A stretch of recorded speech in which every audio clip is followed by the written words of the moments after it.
नमस्कार।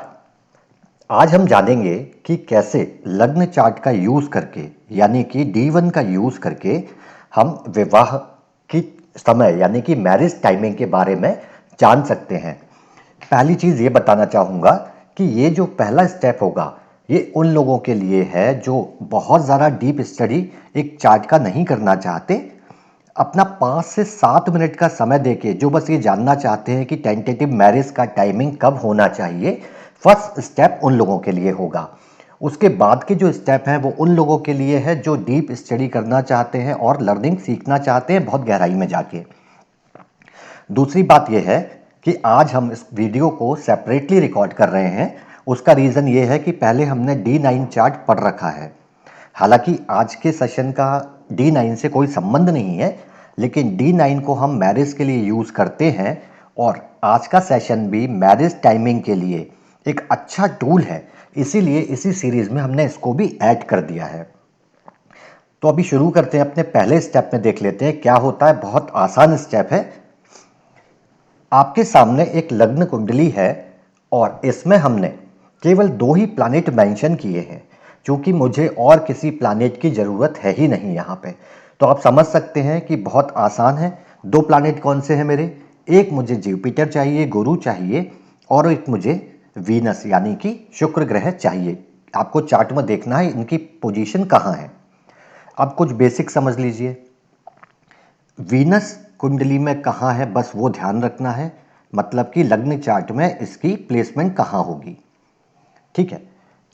सेकंड चीज जो हमें याद रखनी है, जुपिटर एक साल में राशि परिवर्तन करता है। जुपिटर एक साल में अपनी राशि परिवर्तन करता है, लेकिन ये सुन के ऐसा मत सोचिए कि हमें जाके ट्रांजिट चार्ट या गोचर चार्ट देखना पड़ेगा। जी नहीं, हमें ट्रांजिट और गोचर चार्ट से कोई मतलब नहीं है, ना हम वहाँ जाएंगे। हम केवल और केवल लग्न चार्ट से कैलकुलेशन करेंगे। वीनस की पोजीशन में कोई चेंज नहीं होना, मुझे इसके ट्रांजिशन से कोई मतलब नहीं है। यहाँ है वहीं रहेगा। मुझे देखना है जुपिटर हर एक साल में अपना समय चेंज करता है, राशि चेंज करेगा। तो यहाँ पे कैलकुलेशन क्या होगा समझ लीजिए। जब जब जुपिटर ऐसी जगह पे आएगा जहाँ वो वीनस से रिलेशन बनाएगा, वो समय विवाह के योग बनाने वाला होगा। अब सुनने में लगेगा कि हम गोचर की बात कर रहे हैं, लेकिन मैं फिर से आपको एक्सप्लेन कर देता हूँ। आज जातक का जन्म हुआ, मान लीजिए आज बर्थडे है और ये आज का चार्ट है। आज जुपिटर आपको यहाँ दिख रहा है। तो अगर मैं आपसे पूछूं कि अब एक साल बाद जुपिटर कहाँ होगा, तो आप आराम से बोल सकते हैं बिल्कुल इसी जगह पे, अगली राशि में, सेम डिग्री पे। दूसरे साल कहाँ होगा? यहाँ आ जाएगा। तीसरे साल, चौथे साल, पाँचवें साल बाद, छठवें साल, सातवें साल, और इस तरह से घूम के 12 साल बाद जुपिटर वापस अपनी जगह पे आ जाएगा। तो मुझे गोचर में जाने की ज़रूरत नहीं है, मैं केवल चार्ट से ये देख सकता हूँ कि किस साल में जुपिटर कहाँ रहने वाला है। तो आई होप ये क्लियर है कि जुपिटर की पोजीशन जो है वो हम लग्न चार्ट से ही कैलकुलेट कर लेंगे। अब कौन से समय योग बनाएंगे समझ लीजिए। आप सबसे पहले क्या करेंगे, लग्न चार्ट में वीनस को देखेंगे और वीनस से जहां शुक्र है वहां से पहला घर यानी वही घर, पांचवा घर, सातवां घर और नौवां घर, 1, 5, 7 और 9। इसलिए कि 5, 7, 9 तो जुपिटर की एस्पेक्ट है, यह हमें पता है, दृष्टि है। और एक मतलब जुपिटर खुद यहाँ आ जाए इसके घर में, ये 4 संबंध बनेंगे। तो अगर जुपिटर वीनस से 1, 5, 7, 9 में कहीं आएगा तो वो समय जातक के विवाह का होगा। यहाँ तक क्लियर है? आगे बढ़ते हैं। तो मैंने क्या किया, मैंने यहाँ पे मार्क कर लिया पहला घर, पांचवा घर, सातवां घर और नौवां घर। अब मैं आपसे बोलूं कि एक जातक का विवाह जो है वो किस एज के बाद होता है, तो हमें पता है 12 साल से पहले तो होगा नहीं। यानी कि लगभग आज के समय में हम 20 साल से ऊपर के लिए एनालिसिस करेंगे। 20 साल से नीचे आज के समय में विवाह होना बहुत मुश्किल होता है ना, यूजुअली लोग नहीं करते।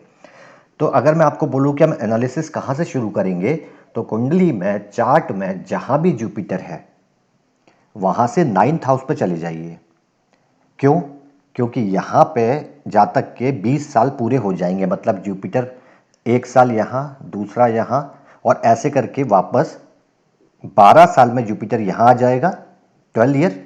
फिर 13वां साल, 14th, 15th, 16, 17, 18, 19 और 20, यानी 20 साल जब जातक का होगा पूरा तो जुपिटर उसके 9वें घर में होगा। और 20 साल से पहले हम मान के चलते हैं कि आपका एनालिसिस हमें नहीं करना, क्योंकि कोई इस एज से पहले शादी में इंटरेस्टेड नहीं होता। आप करना चाहें तो 12 से भी स्टार्ट कर सकते हैं, ठीक है, आपकी मर्जी है। मैं आपको यहाँ से स्टार्ट करवाता हूँ। तो अब मैं इस चार्ट में देखूँ कि जब तक 20 साल का हो गया और अब जुपिटर कुंडली के 12वें घर में यहाँ पे है, क्या ये वीनस से किसी तरह का संबंध बना रहा है? हमने जो घर मार्क किए थे एक बार मैं फिर से कर देता हूँ। यहाँ जुपिटर आ जाए, यहाँ आ जाए, यहाँ आ जाए, यहाँ आ जाए। और याद रखिए मैं गोचर की बात कर ही नहीं रहा, मैं तो ये देख रहा हूँ कि लग्न चार्ट में आज जहाँ जुपिटर है, जातक जब 20 साल का होगा तो जुपिटर कहाँ होगा, गुरु कहाँ होगा। यानी कि 20 साल की एज हुई, वीनस से कोई संबंध नहीं, छोड़ देते हैं। यहाँ आने के लिए, कुंडली के दूसरे घर में आने के लिए कितनी एज चाहिए? 22 साल। क्या यहाँ आके जुपिटर का वीनस से कोई संबंध है? जी बनेगा, एस्पेक्ट जाएगी 9th वाली, तो जातक का विवाह 22 साल में हो सकता है। जब जुपिटर कुंडली के चौथे घर में आएगा, यानी कि जहाँ पर ऑलरेडी है, तो 7वीं एस्पेक्ट से वीनस को देखेगा। वो एज कौन सी होगी? 24th ईयर एज हो जाएगी।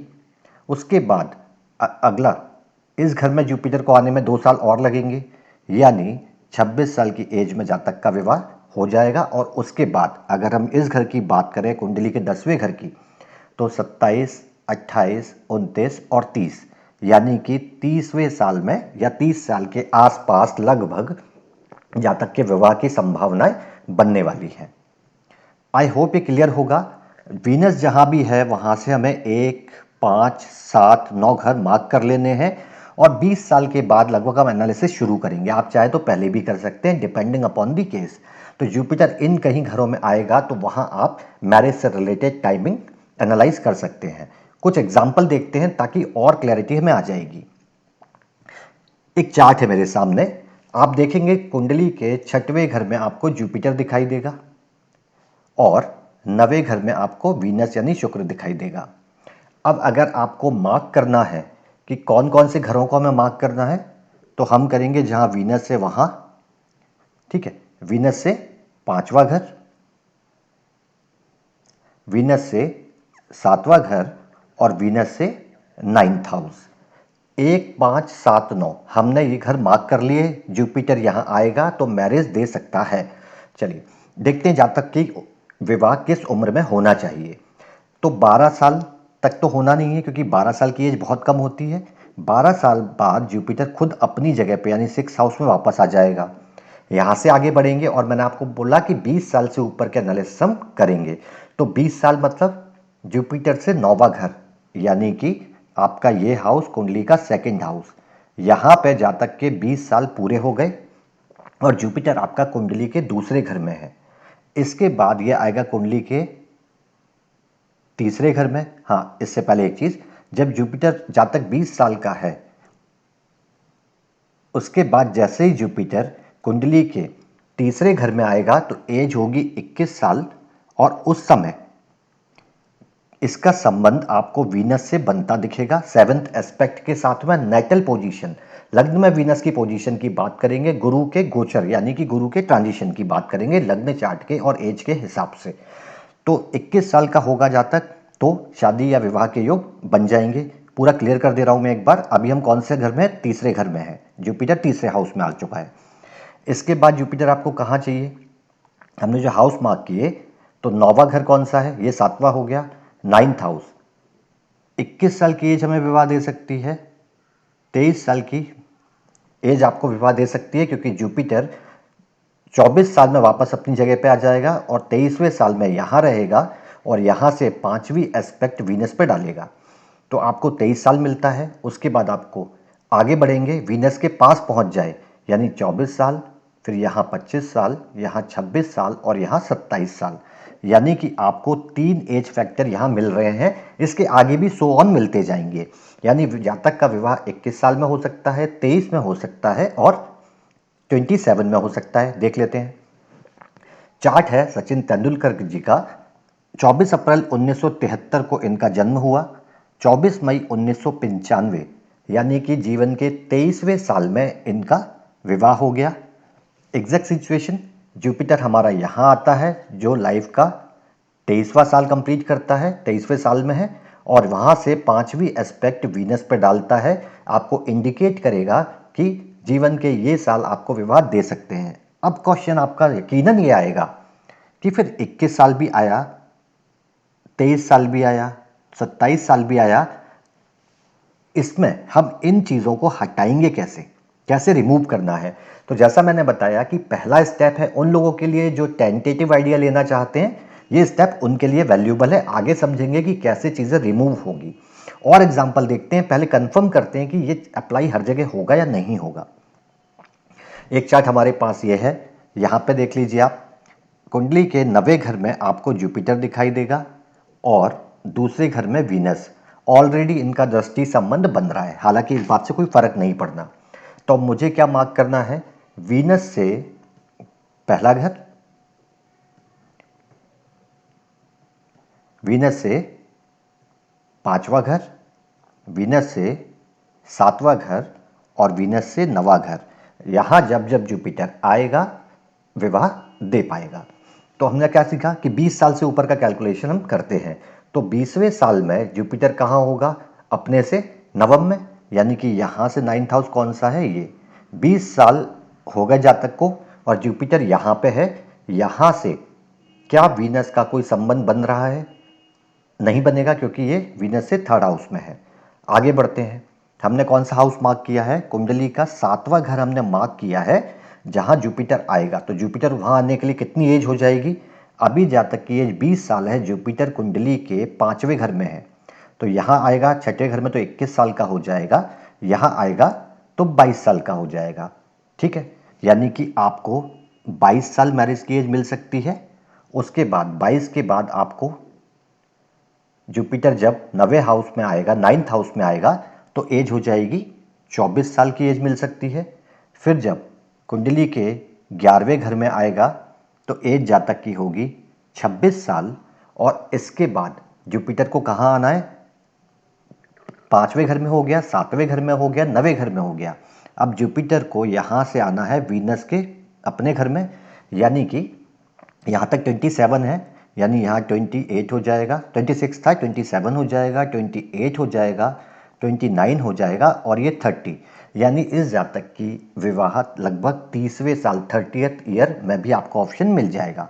तो आप आगे भी कैलकुलेट कर सकते हैं, 22 साल, 24 साल, 26 साल और 30 साल, और सो ऑन ये मूव करता रहेगा। मैं इरेज कर दे रहा हूँ इसको। 22 साल है, 24 साल है, 26 साल है और 30 साल है। ये चार्ट पहले भी डिस्कस कर चुके हैं। आलिया भट्ट 1993 का बर्थ है, 14 अप्रैल 2022 में शादी हुआ है, लाइफ का 30th ईयर था। इसका मतलब जुपिटर यहाँ पे उस समय नेटल वीनस की जगह पे इनकी एज के हिसाब से गोचर में था। क्लियर है? ये चार्ट भी आपको मैच करता दिखेगा। कई सारे एग्जाम्पल देख लेते हैं ताकि कहीं ये गुंजाइश ना रहे कि नहीं यार 2-4 चार्ट पे काम करता है और मैं ये भी नहीं कहूँगा कि 100% काम करता है। एक और एग्जाम्पल देखते हैं। 9th हाउस में जुपिटर, 4th हाउस में वीनस। हाउस मार्क कर लेते हैं। वीनस से 1st हाउस मार्क कर लिया। 5th हाउस कौन सा होगा वीनस से? कुंडली का 8वां घर। 7th हाउस कौन सा होगा? सामने वाला घर, यानी कि 10वां हाउस। और 9th हाउस कौन सा होगा? कुंडली का 12वां घर। जब जब जुपिटर यहां आएगा आपको मैरिज के योग बनते दिखाई दे जाएंगे। स्टार्ट करेंगे कहां से? जुपिटर जब जातक 20 साल का होगा उसके बाद एनालाइज करेंगे। तो 20 साल का मतलब यहाँ 5वें घर में, यानी जुपिटर आज यहाँ है मान के चलिए, और जातक है 20 साल का। अब 20 के बाद मुझे जुपिटर को कहाँ कहाँ लाना है? सबसे पहले तो 6ठवें घर में, 8वें घर में आएगा कुंडली के। तो यहाँ 20 साल है, सॉरी यहाँ 21 साल, 7वें घर में 22 साल और 8वें घर में 23 साल।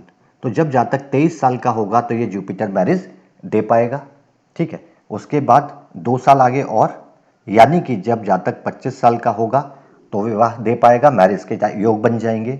फिर जब यहाँ 27 साल का होगा तो योग बन जाएंगे, और 27 के बाद 28, 29, 30 और 31, यानी कि जहाँ वीनस है, यानी 23, 25, 27 और 31। देख लेते हैं, यहाँ मैं इरेज नहीं कर रहा, आप देखोगे 31 ईयर आपको यहाँ क्लियर मैच दिख रहा है, मैं इसको रिमूव कर देता हूँ। केएल राहुल अभी रिसेंट में इंडियन क्रिकेट टीम में प्लेयर हैं।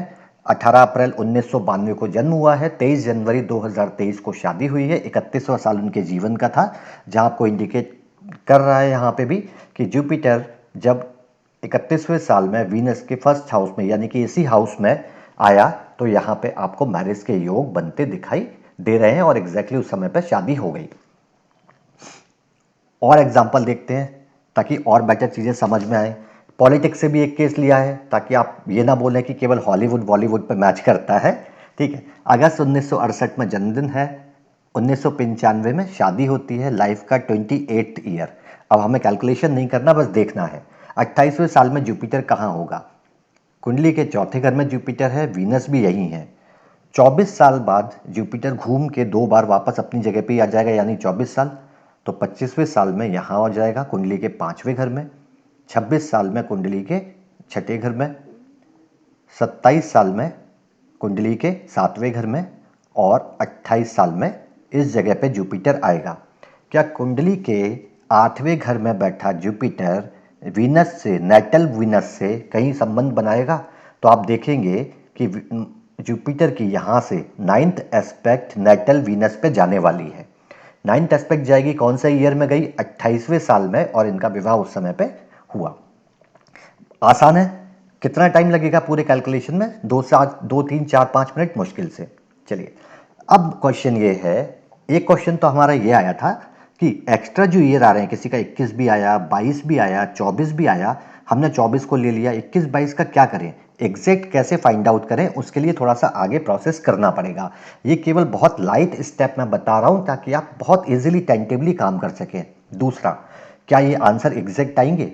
नहीं आएंगे, उसके लिए भी थोड़ी मेहनत करनी पड़ेगी, पर उस स्टेप पे अभी नहीं जा रहे। देखिए, MS धोनी 1981 का बर्थ है, 2010 यानी कि लाइफ के 29th ईयर में मैरिज हुई। अब आप गौर से देखेंगे, 7 जुलाई का जन्म और 4 जुलाई को शादी, अगर 3 दिन बाद शादी होती तो 30th ईयर हो जाता, ठीक है।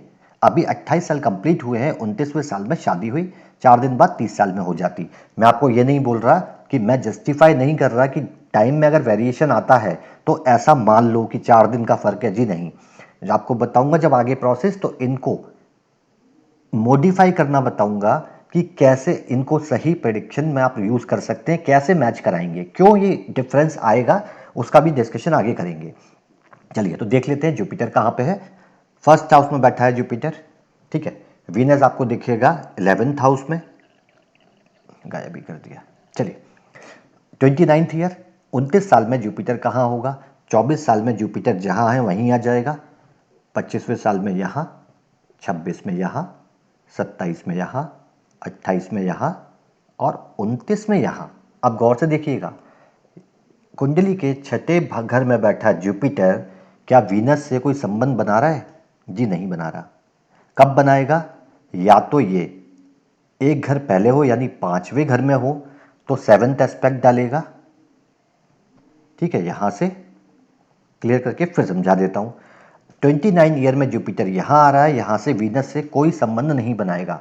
हाँ, लेकिन अगर यहां हो, यानी कि जातक जब 28 साल हो, तो ये 7th एस्पेक्ट डालेगा, या फिर ये कुंडली के 7वें घर में हो जुपिटर यहां पे, तो 5वीं दृष्टि डालेगा।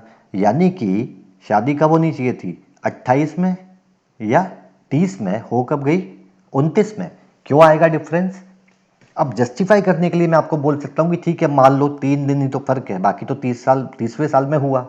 ऐसा नहीं है, थोड़ा सा एनालिसिस है इसके पीछे, वो हम आगे कर लेंगे। लेकिन वेरिएशन आएंगे, ऐसा नहीं होगा कि एग्जैक्ट फिगर निकलेगा, लेकिन जब आपको 28-30 साल का एवरेज मिल रहा है तो एक आइडिया आपको लग जाएगा। जो लोग इंटरेस्टेड है और डीप एनालिसिस में, उसके लिए भी आगे बढ़ लेंगे। अगला चार्ट है 75 में जन्म होता है, 2009 में शादी होती है, 35वां साल है लाइफ का।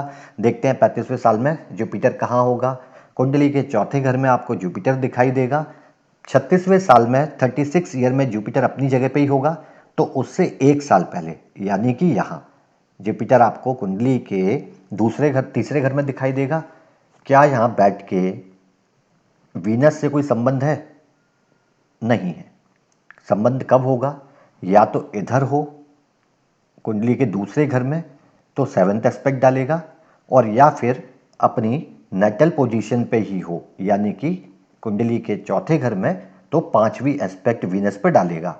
इसका मतलब क्या हुआ? या तो 34th ईयर होना चाहिए या फिर 36 ईयर। ये 35 कहाँ से आया? ये इंटेंशनली मैं आपको एग्जांपल दिखा रहा हूं ताकि आप आगे ये ना बोलें कि ये मैच नहीं होता या थोड़ा बहुत डिफरेंस आ रहा है, और इस डिफरेंस को मॉडिफाई कर सकते हैं बड़े आराम से। लास्ट एग्जांपल और देखिए, फिर हम आगे बात करेंगे इनको एडजस्टमेंट करने की, कैसे करेक्ट चीज़ें पहुंची जाती हैं। यहाँ हम टेंटेटिव टाइम निकालना सीख जाएंगे। 42 का बर्थ है इनका, 73 में विवाह हुआ, 31st ईयर में हुआ क्योंकि अक्टूबर के बाद मंथ ईयर खत्म हो गया और 3 जून को हुआ 31st ईयर। जुपिटर की पोजीशन देखते हैं, कुंडली के छठे घर में है। वीनस आपको चार्ट के 8वें घर में दिखेगा। 31वां साल यानी कि 24 साल में तो जुपिटर यहीं आ जाएगा जहां है। यहाँ आएगा 25वें साल में, यहाँ 26 ईयर में, यहाँ 27 में, 28, 29, 30 और 31, यानी 31वें साल में जुपिटर लग्न में होगा। चलिए, जुपिटर यहाँ पे होगा 31st ईयर में। क्या कोई संबंध है वीनस से? नहीं है, क्योंकि 8वीं पोजीशन है तो 8वीं एस्पेक्ट होती नहीं है। कब होगा? जब 30 ईयर हो, यानी कि जब वीनस यहां होगा तो 9th एस्पेक्ट डाल देगा फिर, और अगर यहां होगा तो 7th एस्पेक्ट डाल देगा, यानी कि फिर से या तो 30th ईयर या 32nd ईयर। देखिए, लगभग आपको टाइमिंग मिलेगा। और अब मैं आपको थोड़ा सा ब्रीफ आइडिया करता हूं कि ये वेरिएशन क्यों आते हैं। सबसे पहले ये समझिए कि ये कॉन्सेप्ट आया कहां से। हम ये आगे अभी एनालिसिस करेंगे। सुदर्शन चक्र दशा होती है और ये सुदर्शन चक्र होता है। समझ लीजिए, ये जो मैंने आपको कॉन्सेप्ट बताए हैं ये कहीं ना कहीं इससे निकल के आए हैं। हालांकि ये कॉन्सेप्ट जब आप पढ़ेंगे पूरा तो आपको बहुत अलग दिखेगा, लेकिन ये आया कॉन्सेप्ट यहीं से है। इसको जब डीप एनालिसिस करें तो ये सारी फाउंडेशन निकल के आए। आपके सामने एक चार्ट बना हुआ होगा, ठीक है, और उसके बाद आप इस चार्ट से एक चार्ट बनाएंगे जिसको बोलते हैं सुदर्शन। इस चार्ट में क्या होता है, 3 सर्कल आपको दिखेंगे। ये पहला है, ये दूसरा है और ऊपर वाला तीसरा है। अब सबसे पहले मैंने लग्न चार्ट से एक चार्ट बनाया। तो मान लीजिए मेष लग्न की कुंडली है, यानी ये मेष लग्न की कुंडली है। यहाँ मेष लिखा है, एरीज यहाँ लग्न लिखा है, और ये जुपिटर है यहाँ पे बैठा हुआ है लग्न चार्ट में। तो आपने बिल्कुल एज इट इज लिख दिया, 12 घर बना दिए। वृषभ राशि आ जाएगी, मिथुन राशि आ जाएगी, कर्क आ जाएगी। इस तरह से 12 राशियों का सर्कल आ जाएगा। सारे प्लानेट जहां जहां है वहां वहां आपने चार्ट के हिसाब से रख दिए। ये आपने चार्ट कैसे बनाया? ये चार्ट आपने बनाया है लग्न को लेके। दूसरा सर्कल यानी कि ये जो सर्कल है, यहां पे मैं चार्ट बनाता हूं मून को लेके, यानी अब ये चंद्रमा से स्टार्ट होगा। इस चार्ट में मून देखिए कहाँ है, मून आपको यहाँ दिखेगा। तो मैंने क्या लिखा यहाँ पे, मैंने मून लिखा। राशि कौन सी है? सेजिटेरियस। तो मून सेजिटेरियस। अब उसके बाद से पूरा एज इट इज प्लैनेट आप अगले राउंड में ऐसे लिखते जाएंगे। ये बनेगा मून से। तीसरा आप बनाएंगे सूर्य से। तो सूर्य की पोजीशन लेट्स से कहाँ है? जेमिनी में, यहाँ पे आपको मिलेगी, सॉरी यहाँ पे मिलेगी आपको। तो इसी कॉलम में हम स्टार्ट हमेशा यहीं से करेंगे जहां से लग्न किया है। तो अब मैं यहां लिखूंगा सूर्य अंदर वाले सर्कल में, राशि कौन सी है? जेमिनी, और उसके बाद से सारे प्लैनेट एज इट इज लिख दूंगा। ये बन के आता है आपका सुदर्शन चक्र। और इसकी दशाएं भी होती हैं सुदर्शन चक्र की। और इसकी दशाएं कैसे काम करती है कि आपकी लाइफ के 1 ईयर की दशा, आपकी लाइफ के 1 ईयर की दशा एक राशि होगी, फिर दूसरे साल में दूसरी राशि, तीसरे साल में तीसरी राशि की दशा होगी। इसके अंदर के सब पीरियड कैसे होंगे?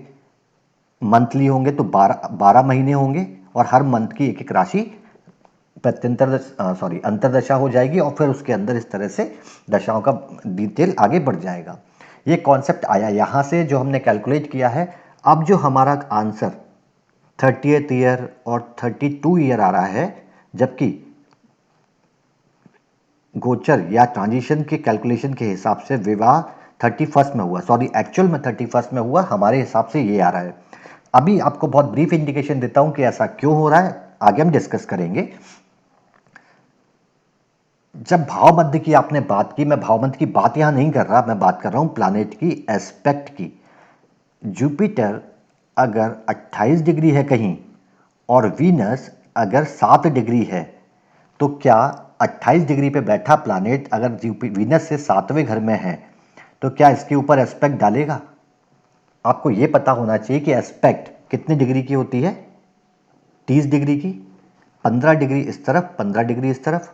तो अगर 28 डिग्री में बैठा जुपिटर है तो 15 डिग्री इधर एस्पेक्ट डालेगा, 15 डिग्री इधर। अगर ये वीनस इससे बाहर है तो इसके एस्पेक्ट में नहीं आएगा, तो जुपिटर को मूवमेंट चेंज करना पड़ेगा, तो हो सकता है वो अगले घर में आ जाए। और यही कॉन्सेप्ट कहीं ना कहीं भाव मध्य जो हम पढ़ते हैं उसके साथ में काम करता है। मैं आपको पहले भी बता चुका हूँ, भाव मध्य से ज़्यादा फोकस कीजिए, एक प्लानेट जहाँ बैठा है उसकी एस्पेक्ट कहाँ जा रही है। 180 डिग्री की एस्पेक्ट होगी आपकी, है ना, 7th एस्पेक्ट, इस तरह से सारी एस्पेक्ट अलग अलग आएंगी। इसके बारे में आगे डिटेल में चर्चा करेंगे। यहाँ तक केवल ये समझा कि बहुत क्विकली आप कैसे टेंटेटिव ईयर को कैलकुलेट कर सकते हैं।